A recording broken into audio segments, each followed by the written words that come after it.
Welcome everyone. This is episode 1 of season 1 of the Financial Services Digital and Social Media Show. My name is Roger Edwards. Hi, I'm Bridget Greenwood. And this is the show for financial services professionals looking to embrace digital and social media for the benefit of their clients and for their businesses. But first, Bridget, why don't you tell everyone what we're trying to achieve with the FS Digital and Social Media Show? Well, I think what we want to be able to do is to highlight how important digital and social are, that they don't sit in silos in the business, what the consumer is looking for, how that's working in other industries, and how we need to apply that into the financial services, and also address what the issues are. So a lot of people, a couple of years ago, people didn't necessarily find social was that important. I think now that we found in 2015, definitely people, not only are they finding it important, but they want to action that. And how do you, once you understand your strategy, do you implement everything? Because you need to start talking with different departments. So it's understanding overall digital, social, the importance that they're playing within any business, whether you're an IFA or whether you're a larger firm, and how we can best do that and keeping up with the trends as we go forward. So, Bridget, today we're talking about personalization and the journey, the customer journey that people take when interacting with financial services businesses. Indeed. So in terms of what we're looking at as technology and where it's taking us, as a consumer online, we're now being given by people like Amazon and Google, for example, a customized journey. So whatever I put into a search term on my Google will be different to yours, Roger, based on your past experience of what you've been Googling.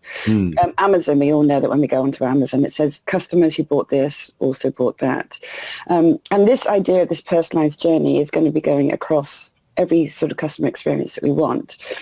And so it's looking at why that's important, where there's good examples of that happening, and what you can do, whether you're an advisor, I would say, a provider or asset manager or whatever it might be. How can you take what the consumer experience is and personalize them, and what tools do you need to be able to put that into your own firm, and making sure that we understand how important this customer experience is, and being unified. We don't want to, as consumers, I mean, you can think about it yourself when you're a consumer in everyday life. If you've got a problem with a firm, whether it's your broadband or whoever it is, you don't want to, when they should know everything about you, have to tell them everything again, then be transferred to a different department because it's now the technical team, not the customer services team, and have to go through it all again. So it's how can we use the data that we get from our conversations with and our online interactions with our prospects and the consumers to help unify that journey. And you've just reminded me, actually, I had a bit of problem with my broadband a few weeks ago, and I won't name the provider. We don't name and shame on this program, although I wish we could. Maybe we should. But the experience was just like that. I spoke to presumably a call center off in India or something like that. Once they'd analysed the problem and realised they couldn't fix it, I was then transferred to a technical department. And rather than effectively me being transferred through to the technical department and them knowing exactly what the problem was, I'd assumed that the person I'd originally spoken to would type in a load of information for the person they were transferring me through to. But effectively, it was almost like, here's the call, you go away and deal with it. And I had to start all over again. Yeah. And of course, it does get frustrating. And then I've also had an experience recently with Amazon. I will say who Amazon are because it's a positive story. My son accidentally clicked on both the HD version and the normal version, and I had a look on my account and it billed me for both, even though, of course, we only wanted to watch one. So I sent off an email to Amazon, and I was absolutely astonished. And the email got answered within 5 minutes. It might even have been shorter than that. And it was all completely and utterly sorted out, and they refunded one of the credit card bits. And then I got another email literally about half an hour later saying, are you satisfied? Are you happy? Is there anything else we can do? And then a day later, I got an email from them with a voucher for about £2.50, which would have effectively allowed me to buy another Amazon Prime download. So the comparison between the sort of impersonal service I got from the broadband provider with Amazon was so completely different. Within the financial services industry, it's something that we're not that good at. Do you think that's because mainly a lot of the bigger providers, and I know that we've got big providers in the financial services industry, insurance companies, etc., and then the smaller advisor firms who may actually have an advantage in being small. Is it legacy systems that are stopping this from happening, or just there isn't the will to do that?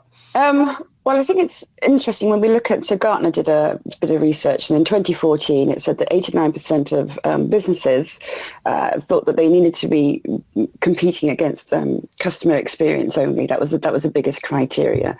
And it's because we are looking, as I say, with people like Amazon and Zappos and the experience that we can have with Uber.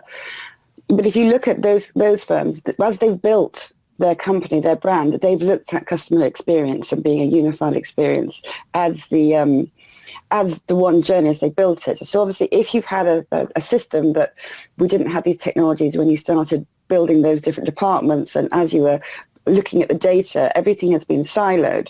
So it is always more difficult, I think, to transfer from a system that you've got that has legacy issues and you need to change that technology. But it doesn't really say, of course, that doesn't make it important. And I found it interesting that the Gartner said that 89% of companies felt that this is what they needed to compete on. A different research said that 89% of consumers who aren't happy with their customer experience will tell a whole bunch of other people. So not only will you lose consumers and clients because they don't enjoy the experience, but they're going to go off and tell everyone else about that bad experience too. So whilst you might say that we're not naming and shaming, the clients, the consumers who aren't happy are going off and doing that. So yes, depending on where you're building your business, starting off with this and understanding that the systems you need to put in place, it's, I think, possibly an easier task than taking your existing systems and then adapting them to what's going forward. But Bridget, we were saying before that maybe the financial advisor in the UK maybe have an advantage over the bigger companies because they know their clients intimately, they have a very close relationship with them, and perhaps their actual customer journey isn't as long and doesn't involve as many systems as a bigger company might be. So what would an advisor really need to be looking at to effectively create this end-to-end? Yes. Well, I think it's important to look at your customer and your client journey in more than one way. So that we've got, obviously, we're mentioning their existing clients and consumers, and that's great. So for any advisor firm, a lot of the ones that I speak to, they can only handle, it's between 60 and up to 100 clients because of the way that they're doing the reviews.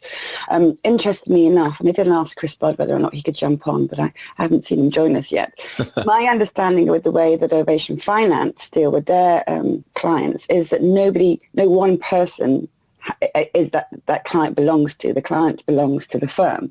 And everyone understands who the client is. So that you can come in and you can speak to maybe the power planner, or you could speak to the actual financial planner, and everyone knows what's going on. So in terms of being a small firm, I think you can set up your systems, and you might even have that advantage of understanding who they are. I think when it comes really interesting is, especially when we're talking about digital and social, is everyone's talking about the advice gap, and now we have the technology. I mean, Parmenion and certainly have the technology that is allowing advisors to say, okay, I want to take that technology, and now I want to be able to allow clients of mine who are not giving the full service to face-to-face to be able to go online and make some investments. So what does that journey look like for them? How does it go from somebody who's a prospect to becoming a consumer, to becoming somebody who actually wouldn't mind picking up the phone, or maybe having some web chat, or whatever it is that they need to do to either make a decision to first become a consumer of the online investment, or if they're looking to make a change, maybe they've had a conversation with you on Twitter, not obviously about their own personal details, but they've built some sort of relation up with you, and now when they speak to someone, they want to feel as though they know all of these conversations have been taken in, and so when they speak to you, whether it's email or web chat or however you want to do it, that you do know who that client is or who that prospect is, because they've invested time having a relationship with you. They'd like very much for you to understand who they are. And of course, the customer journey, I suppose, traditionally we'll think about that is when the customer either phones up and asks to book an appointment, or maybe the customer just responds to an advertisement they might have seen in the local paper or something like that. Of course, these days, that, as you say, Bridget, that the customer journey can start a lot earlier. It may well be that you have to think about social media as part of the customer journey, because it may well be that somebody comes across you on Twitter. You're sharing an article about financial services, you're sharing an article about investments, you're sharing an article about life insurance, whatever it might be. Mm-hmm. When you share that article, somebody else might share it, might retweet it, and then a potential customer sees it, clicks through, reads the article by that financial advisor, and think, I actually quite like the way he's written that article. I think that maybe it's worth me having a chat with him. I think that people really do need to think about social media as the start of the customer journey. It may even be before that. It might even be a conversation in the pub or whatever it might be. So how do you think that we start to build that end-to-end process using social media at the front end? In terms of the actions, one of the things that you want to do is improve how you're collecting the customer preferences. So different clients of yours, different customers will have different personas and different ways that they want to engage. So some would much prefer to do their research and find it without having an engagement across the social networks. So what content are you producing that helps them? Some will want to watch videos, some might want to jump onto a podcast and listen to that. So first of all, understand how you're collecting the customer preferences and what those customer preferences are. Plan how then you can personalize the journey for each customer. If you understand what your different customer personas are, then you can help map that journey for them and make it as personalized to their choices as they would want to be able to do. And the other thing you can do is start to co-create the products with the customer as much as you possibly can. So as an advisor, for example, you can say, okay, it's coming up 2016. This is what we've been doing in terms of how we've been looking after you. This is what we'd like to do in terms of what's going forward. Can you tell us, does that match what you want, and what do you want? So you're able to say to the customer, some of them, everything doesn't have to be online that you're doing. When you're dealing with your clients and you have these reviews, just ask them what's important to them. How would they like to be able to interact? Perhaps some of them would like 1 or 2 face-to-face visits, but then a quarterly review that they jump on to onto technology and be able to have that update face-to-face, but not, face-to-face online as opposed to face-to-face in person. So there's lots of different ways that you can look at that. If you're going to be, obviously the larger firms, what we're going to be looking at is understanding, as I say, what the personalities are, understanding the unified role. If you start to talk, you're going to have to deal with different departments. And if you start to talk about getting these departments to align, then how are you going to organise that? Who's going to oversee that? Who's going to take responsibility of it? How do you convince other people that this is what they should be doing? And I think if you always look at it from the consumer's point of view, it's very difficult for people to sort of argue it from that point of view. But also in terms of using this technology, and imagine 20 years ago, someone said to you, you could have your own TV show, your own radio broadcast, you can speak to people either locally in your area or nationally or internationally, and it wouldn't cost you anything apart from just showing up and having the right technology which you have in your everyday life. If you could just, as you say, rather than use this for potentially clients, you could use this as your own radio program. Get your audience to come and say, okay, well, what's the issues that you're facing, and not give them specific advice, but we could talk about the importance of insurance, for example, and why that would be, what's the difference between an SME owner and what insurance that they need to look at, where is key man important. Those sorts of conversations could easily be had without giving advice, and you could really become well known and helpful in that area by using these free platform. What should we leave the viewers with, Bridget? What would you say was the one big lesson that we would like people to take away from what we've been talking about this morning? In terms of thinking about how you can give this unified customer experience and a personalised customer experience, I think there are 4 things to look at, and if they could think about that and say how they could put that into their business. Whether you're a larger firm, in which case you're going to need much more data collection, and then the technology that you're going to use is going to become more important, and also how you bridge the gap between the different departments and make that a more unified process, or whether you're a smaller firm and you're pretty much most of those departments. So how can you just go about and collect it and be able to give that personalized customer experience? I think those are the things that we'd really like them to take away from. So make sure that someone in the firm is the voice of the consumer within the company, representing the consumer's needs, wants and behaviours through the research and analytics that you can do. As we said, there's lots of different ways that you can do it. And indeed, having shows like this and being able to speak directly to your clients or to your prospects is one of the ways that you can do that. Have an understanding of what that final vision is like, because no matter what we might want, there is also the practicality of what can we deliver.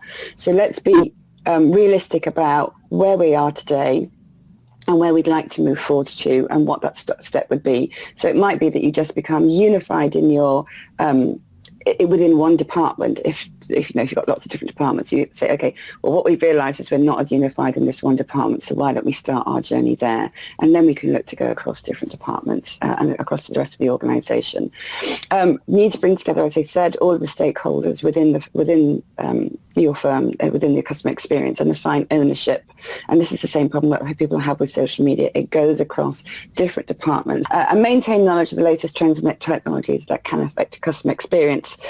So as I say, the larger the firm, they can have more technologies that help them to bring in that data. And a smaller firm, it's just being aware of what's happening, not necessarily within the industry, but as the Gartner experience said, it doesn't matter whether I'm experiencing within the financial sector or not. It's what I'm experiencing that I'm now measuring everything by.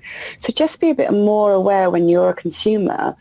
What are the journeys that you've enjoyed going through as you started the process online, or you've had any online interaction, and how possibly could you bring that into your business, particularly if you're one of those advisors who are looking to use an online platform now to start servicing clients that don't want face-to-face. And I think my big takeaway from this as well, and my advice to people watching this would be, let's not be afraid of this technology.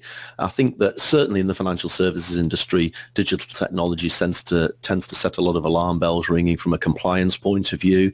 We don't want to let our staff use Twitter because they might tweet the wrong thing. We don't want people up on video because they may say the wrong thing. Well, we need to trust our staff. Obviously, we need to give them guidelines. We need to help them make sure they don't give advice out over channels like this. But I think that we also need to be pragmatic and allow people to experiment with this sort of technology. We shouldn't be afraid of it.